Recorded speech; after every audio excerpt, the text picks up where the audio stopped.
La noche más oscura. Quizás algunos pensarán que me refiero a una noche sin luna en el mundo físico, al tiempo entre el ocaso y el alba. La noche que estableció el Señor durante la creación, específicamente en Génesis capítulo 1, versículos del 2 al 5, cuando separó la luz de las tinieblas. A la luz le llamó día y a las tinieblas le llamó noche. Pues no me estoy refiriendo a eso. Más bien, estoy haciendo referencia a esas noches de oscuridad total que parece que jamás van a llegar a su fin.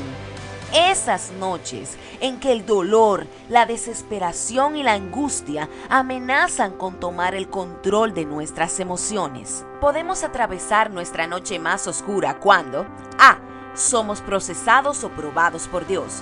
Por ejemplo, cuando el Señor le solicitó a Abraham sacrificar a su hijo Isaac, Génesis 22 del 1 al 18.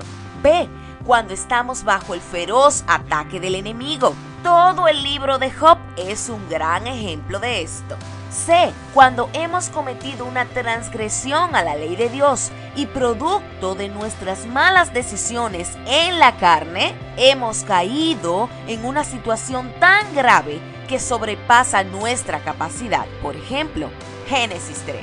Lo cierto es que ya sea por una razón o por otra, ¿quién no ha vivido una noche oscura a nivel emocional y o espiritual? ¿Quién no ha llorado porque la noche no le permite ver nada a su alrededor? ¿Quién no se ha sentido quebrado, aplastado y hasta insignificante por la amenazante oscuridad de una prueba o proceso? Pero tranquilos, es de humanos sentirse así en algún momento determinado, puesto que no somos de hierro.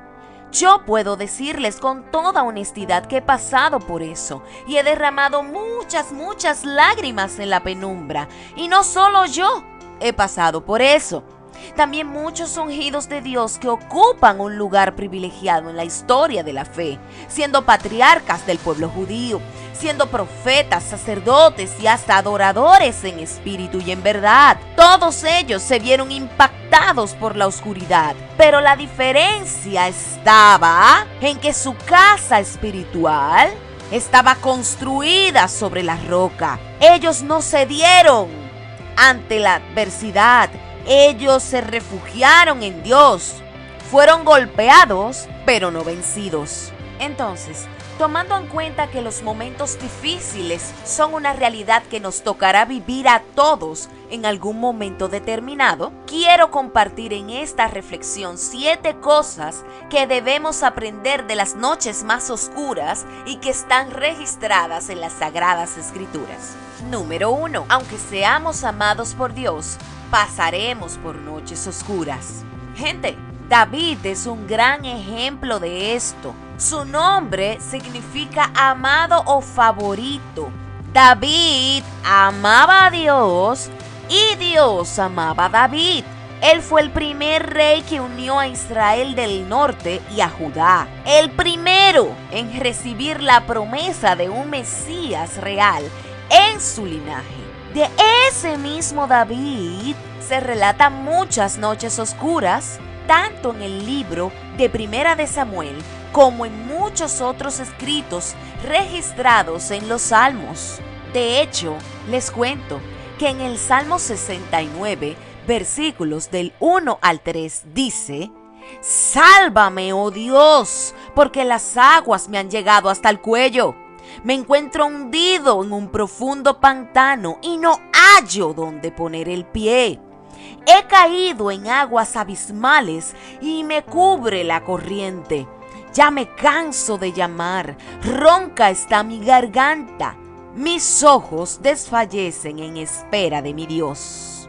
Un momento, vamos a pensar detalladamente en estos versos bíblicos. Cuando el salmista dice que las aguas le han llegado hasta el cuello, que se encuentra hundido en un profundo pantano y que no haya dónde poner el pie, ¿a qué se está refiriendo? Es bueno aclarar que el término pantano en la Biblia es utilizado como un símbolo de calamidades y de peligros mortales. Ya ustedes saben. Entonces, David está recurriendo a Dios en una noche tan oscura, en un momento tan difícil en que él cree que no sobrevivirá por sus propios méritos, por su propia cuenta. Entonces, ¿qué hace?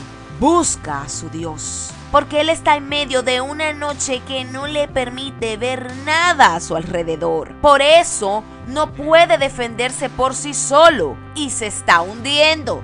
Cuando él dice que su garganta está ronca, es porque ha clamado mucho a Dios por esa causa. Él estaba perseverando en la fe. David está agotado de tanto esperar el amanecer en su situación, como muchos de nosotros quizás nos encontramos en este justo momento. Pero vemos que en los versículos 13 al 15 de este mismo salmo, David dice: pero yo oro a ti, Señor, en el momento de tu buena voluntad. Escúchame, Dios mío, por tu gran misericordia y por la verdad de tu salvación. Sácame del lodo, no dejes que me hunda, líbrame de los que me odian y de las aguas profundas. No dejes que me ahogue la corriente, no permitas que me trague el abismo, ni que este pozo cierre sus fauces sobre mí. Vemos claramente que en medio de su noche más oscura, David no solo cree en Dios, sino que le cree a Dios. Él no ora por agotar un requisito para resolver su noche más oscura, a ver si funciona. Su primer escrito no fue dirigido a un vecino o a un amigo para que le solucionara su problema. Él eligió con quién se comunicaba durante su noche más oscura y sabe bien a quién le está hablando. Porque David era un hombre de revelación y un adorador en espíritu y en verdad. Por eso, él le clama al único que puede resolver su situación, al único que puede hacer que vuelva a amanecer en su vida, al Dios eterno, al Dios omnipotente, es decir, que todo lo puede, al Dios omnipresente, es decir, que habita en todo tiempo y espacio, y al Dios omnisapiente, que todo lo sabe. A ese único Dios acudió David, que también es el único que puede darnos a nosotros un amanecer espiritual y emocional en la situación que cada uno estamos atravesando de manera particular. Ahora bien, fuera de relajo, ¿tú qué haces cuando enfrentas noches oscuras? Yo, ¿qué hago cuando enfrento noches oscuras? ¿Qué pasa cuando, a pesar de ser cristianos y amar a Dios, se nos muere la persona que tanto amábamos, por la que tanto oramos, ayunamos e hicimos cilicio? Cuando nos llega una enfermedad, esa que tanto temíamos. Cuando nos llega la bancarrota, por ejemplo. ¿Qué hacemos cuando sentimos que nuestro ministerio está siendo atacado por el mismo demonio, levantando calumnias tan dolorosas y ofensivas que quieres dejarlo todo atrás? ¿Qué pasa cuando vivimos la traición en carne viva y eso nos derriba? ¿A quién recurres tú? ¿A quién recurro yo en nuestras noches más oscuras? ¿Cuál es nuestra reacción cuando todo está mal? Ahí es que se sabe de qué estamos hechos, porque hay noches oscuras que duran solo un día, otras días, semanas, meses, años o décadas. Entonces, ¿qué hacemos cuando eso pasa? ¿Perseveramos en la fe como David? ¿O dejamos de ayunar, de orar, de leer la Biblia? Todo lo dejamos atrás. Poco a poco abandonamos la congregación hasta que al final decidimos que no volveremos. Y decimos a boca llena que no existe un Dios misericordioso y amoroso porque ha permitido que nos sobrevenga esta oscuridad. Gente, nunca olvidemos que aunque Dios nos ame, hay noches oscuras que tendremos que atravesar, porque traerán a nosotros un eterno peso de gloria. Serán noches para capacitarnos y llevarnos a una madurez espiritual que nos certifique para nuestro propósito de vida aquí en la tierra y recibir la corona de justicia en los cielos. Segunda de Corintios 4, del 17 al 18 y segunda de Timoteo 4:8. Así que mantengámonos firmes en el Señor, como lo hacía David, para poder enfrentar las noches oscuras con la luz de Cristo. Si no lo hacemos, no podremos sobrevivir hasta el amanecer. Punto número 2. Hay noches oscuras después de grandes victorias.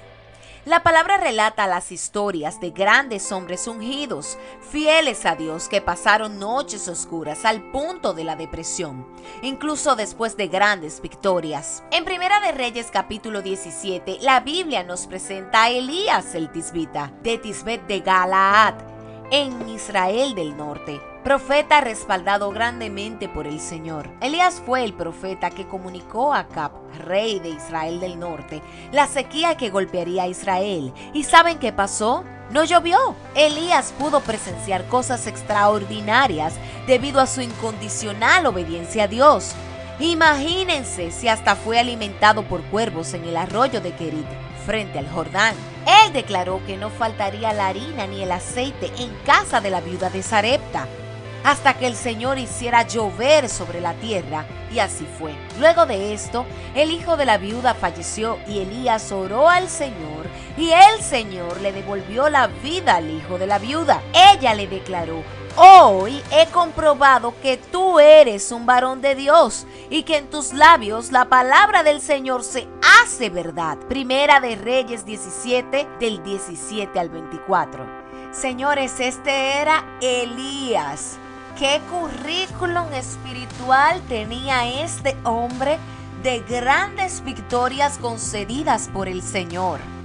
Incluso, una de las más icónicas aconteció en el Monte Carmelo, ante el rey Acab y los profetas de Baal, cuando cayó fuego del cielo que consumió el holocausto presentado al Señor por parte de Elías. Primera de Reyes 18, del 20 al 40. Pero esto no queda ahí.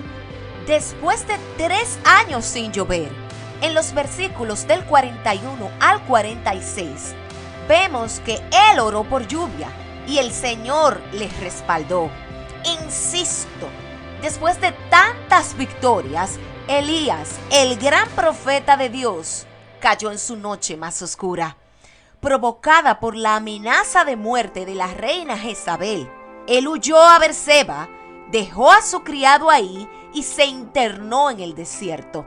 Después de un día caminando, se sentó debajo de un enebro, que es un tipo de arbusto de gran tamaño en las regiones desérticas de Palestina. Elías le dijo ahí: Señor, ya no puedo más, quítame la vida, pues no soy mejor que mis antepasados. Él se sintió amenazado, cansado. Creía que era el único profeta que quedaba ante un pueblo de doble ánimo e idólatra. Primera de Reyes, capítulo 19.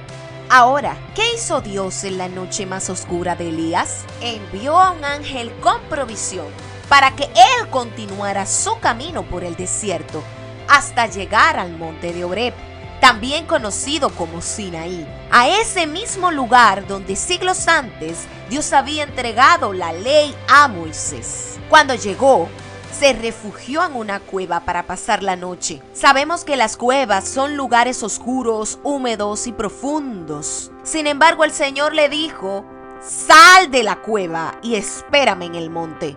Fue allí, justo allí, que Dios se manifestó a Elías de una forma muy distinta, no con un viento poderoso, no con fuego ardiente, no con terremotos imponentes. Lo hizo de una manera apacible, casi como un susurro íntimo, cuya presencia consoló el corazón de Elías. El Señor no libró a Elías de su noche más oscura, sino que lo acompañó a través de ella. Señores, Elías se sentía en depresión, pero su depresión no lo mató porque él acudió a la fuente.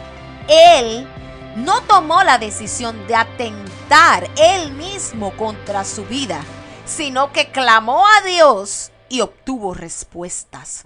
Clamó a Dios y obtuvo su amanecer más glorioso, cuando en Segunda de Reyes capítulo 2 vemos cómo fue arrebatado al cielo en un carro de fuego. Entonces, ¿qué podemos aprender del caso de Elías? En nuestras noches más oscuras, Dios nos infundirá aliento, sustento. Pongamos atención a sus susurros en nuestros momentos de mayor incertidumbre, porque ahí puede estar nuestro amanecer. Punto número 3.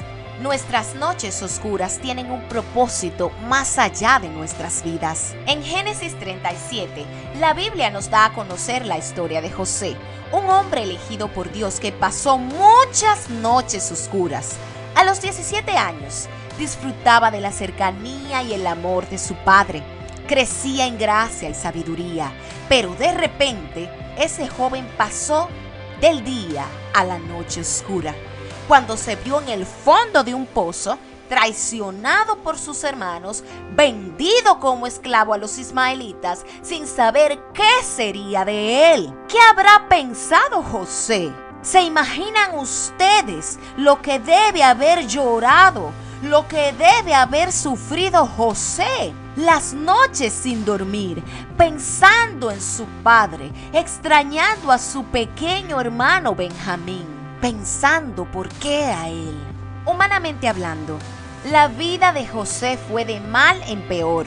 Les cuento que cuando logró posicionarse en casa de Potifar, Génesis 39, cuando quizás él estaba ya resignado a que lo peor que le podía pasar era estar exiliado y ser esclavo de Potifar, entonces fue injuriado por la esposa de Potifar y llevado posteriormente a la cárcel como un delincuente que intentó abusar sexualmente de una mujer digna. Señores, José quedó ante Potifar como un ingrato que no valoró los favores de su amo, quien lo había colocado en alto, a cargo de todos los bienes de su casa. Y yo no sé ustedes, pero por más cristianos que seamos, cuando somos injuriados, cuando somos acusados injustamente de algo que no hemos hecho, eso nos sumerge en una noche oscura. Nuestro corazón reclama justicia al Padre. Vamos a ser totalmente claros con esto. Pónganse, aunque sea por un minuto, en la posición de José, de ser llevados a la cárcel injustamente para pagar algo, sabrá Dios cuántos años, y que la persona que lo acusa es una persona poderosa, una persona con influencia. ¿Cómo se sentirían ustedes? En una situación así, cualquiera de nosotros que no tenga bien firmes los cimientos en Dios, se derrumba. José pudo atravesar por esa noche oscura porque su cimiento era fuerte, porque su confianza estaba puesta en el Dios que todo lo puede. Si no, no hubiese sobrevivido esa noche oscura. Eso está garantizado. Entonces José fue a la cárcel, pero la presencia de Dios, en su noche aún más oscura, estuvo con él. Tanto que logró ganarse el favor del jefe de la cárcel, y este le puso a su cargo el cuidado de todos los presos. En su noche más oscura, José no se autocompadeció, sino que puso en funcionamiento sus depósitos, talentos, habilidades y dones, que es lo que Dios espera que hagamos y lo que debemos aprender de José. Cuando vemos la historia de José y lo que Dios permitió que le aconteciera durante 13 largos años después de que saliera de la casa de su padre como un esclavo, fue para formarlo. Lo procesó hasta llevarlo a la posición y la estatura espiritual que el Señor necesitaba que José alcanzara para tomar posesión de su llamado. Y este era ser instrumento de salvación ante la terrible hambruna que sacudiría el mundo conocido en aquella época. Las noches más oscuras de José tuvieron propósitos más altos que tener una vida placentera en la casa de su padre Jacob. Y lo vemos cuando José mismo le dice a sus hermanos en Génesis 45, del 4 al 5, acérquense a mí, yo soy José su hermano, el que ustedes vendieron a Egipto, pero no se pongan tristes, ni lamenten haberme vendido, porque Dios me envió aquí delante de ustedes para preservarles la vida. ¡Wow! ¡Qué poderoso! Y así como pasó con José, tengamos nosotros la seguridad que nuestras noches más oscuras tienen un porqué, tienen un para qué, mucho más allá de nuestra propia vida. Y luego, cuando miremos hacia atrás, lo comprenderemos todo. Y daremos gracias a Dios porque su presencia, porque su gracia nos guardó y nos elevó a un nivel espiritual mucho más alto. Nos llevó a hacer aquello para lo cual fuimos llamados. Número 4. Dios nos hace justicia en nuestras noches más oscuras. Déjenme decirles que Jacob, el padre de José, también atravesó su noche más oscura cuando sus hijos le dijeron que su amado José había sido devorado por una bestia salvaje. La Biblia dice que él rasgó sus vestiduras en señal de profundo dolor. Todos sus hijos sabían, exceptuando Benjamín, todos sus hijos sabían la verdad, lo vieron sufrir y no fueron capaces de confesar su afrenta a su padre. Incluso Jacob dijo en Génesis 37:35, bajaré al sepulcro donde está mi hijo, guardando luto por él. Y lo lloró su padre. Imagínense cuánto dolor. Pero lo que Jacob no sabía era que Dios lo iba a sacar de su noche más oscura. Dios se ocupó de darle la suficiente vida a aquel anciano para que viera a su hijo convertido en el gobernador de Egipto. Dios no lo dejó morir en su estado de tristeza. ¡Wow! Santo es el Señor. Dice la palabra que cuando los hijos de Jacob le contaron a su padre que José vivía, él no les creyó. Génesis 45:26. Pero después, cuando Jacob vio los carros que José había enviado para llevarlo hasta Egipto, su espíritu revivió. Asimismo dice la palabra, su espíritu revivió. ¿Y saben ustedes por qué su espíritu revivió? Porque había acabado su noche más oscura y ya rayaba el alba para él. Lo que vemos en el caso de Jacob también puede aplicar para nosotros. Así que tengamos fe. Dios no nos dejará morir sin hacernos justicia. Para Dios no hay casos perdidos. Él puede dar vida a un valle de huesos secos. Ezequiel 37 del 1 al 14. Número 5. Aún en el cumplimiento de tu llamado, puedes vivir una noche oscura. En Ezequiel 24 vemos que el Señor le avisó a Ezequiel que perdería a su esposa, el deleite de sus ojos. Le dijo, hijo de hombre, he aquí voy a arrebatarte de un solo golpe a la mujer que admiras, pero no llores por ella, ni lamentes su muerte, no derrames por ella ni una sola lágrima. Imagínense eso. Oigan qué cosa le está pidiendo el Señor a Ezequiel. Y adicional a eso le dijo que se ciñera, que no comiera el pan de los deudos, que no guardara luto por ella. Lo que le pasó a la esposa de Ezequiel fue una simbología de la profecía de la destrucción y profanación del templo de Jerusalén. Y el dolor que sentirían ellos al ser deportados a Babilonia, lejos de Jerusalén.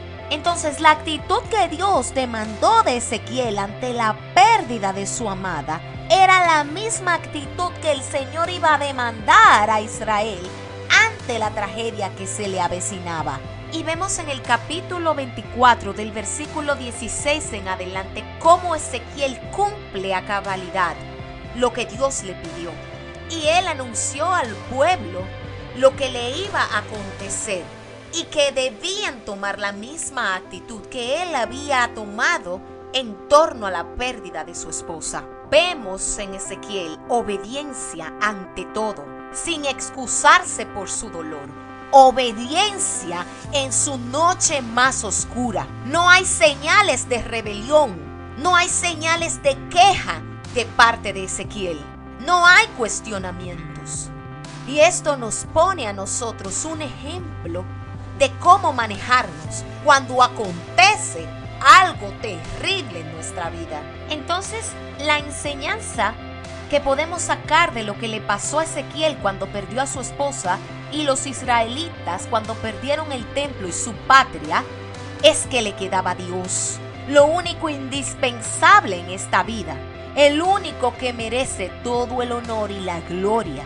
Hoy te digo, y hoy me digo a mí misma, a nosotros nos queda Dios en medio de nuestro proceso. Tratemos de ser ejemplos para otros y testimonios de la luz de Cristo cuando todo se oscurezca. A veces Dios utilizará nuestra situación para iluminar el camino a otros que les toca atravesar algo similar a lo que hoy atravesamos nosotros. Número 6.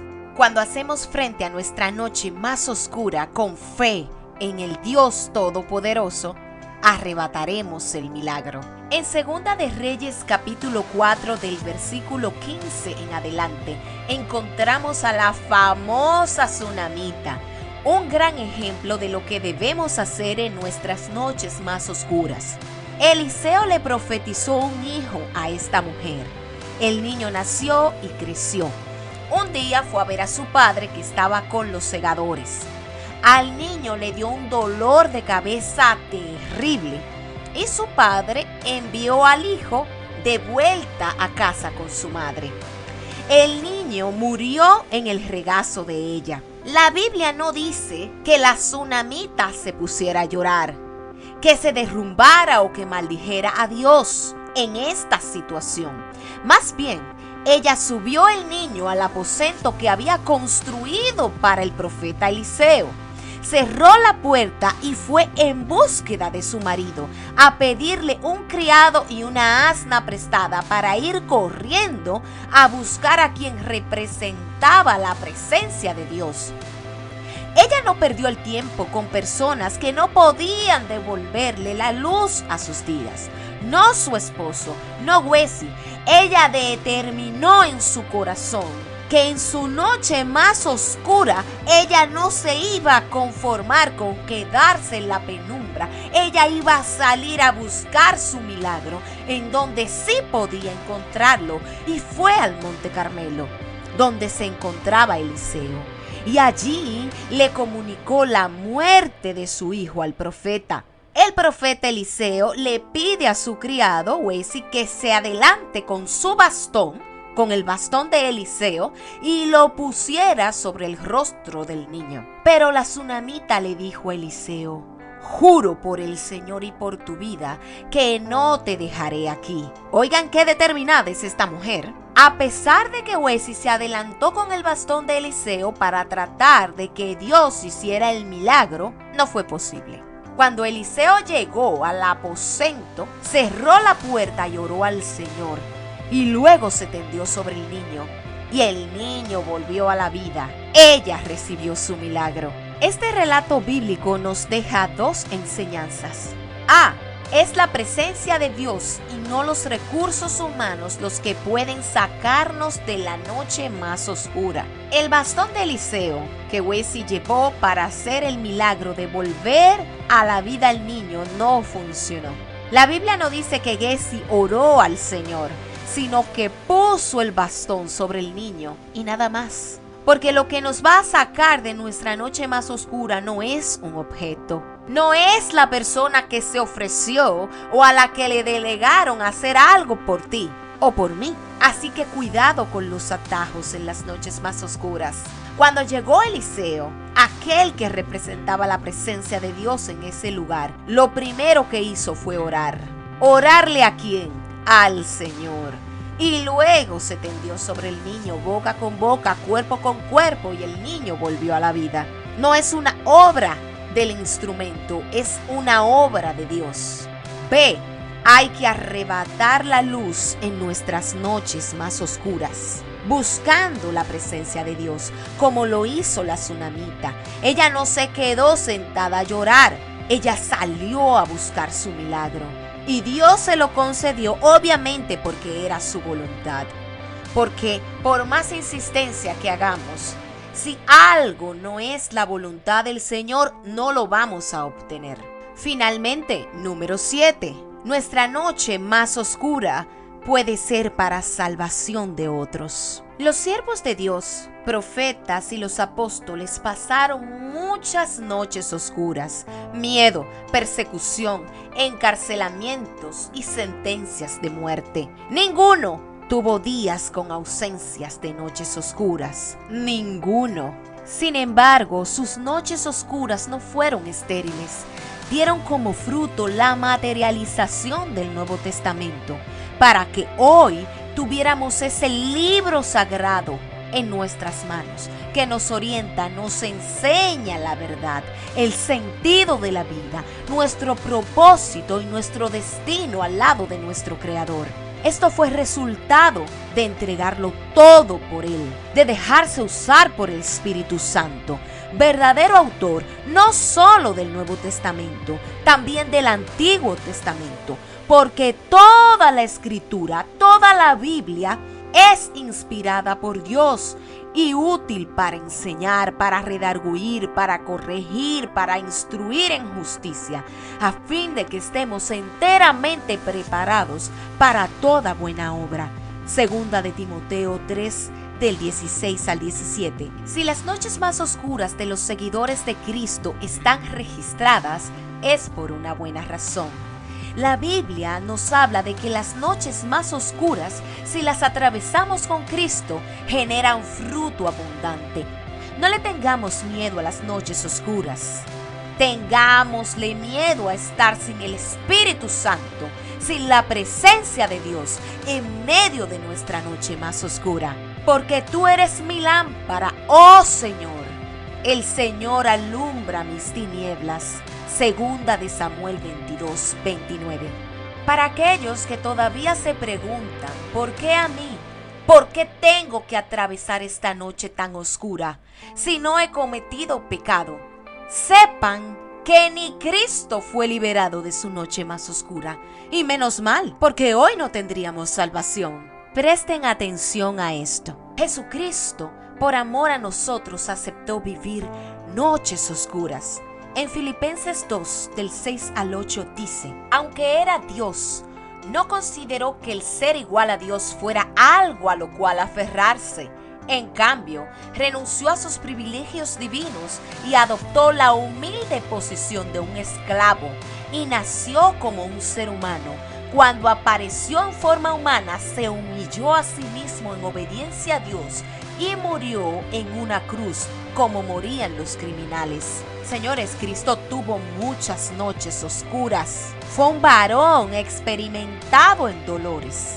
En una de las profecías sobre el Mesías, en Isaías 53:3 decía: será despreciado y desechado por la humanidad entera. Será el hombre más sufrido y el más experimentado en sufrimiento. Y una de las noches más oscuras de Jesucristo fue en el huerto de los olivos.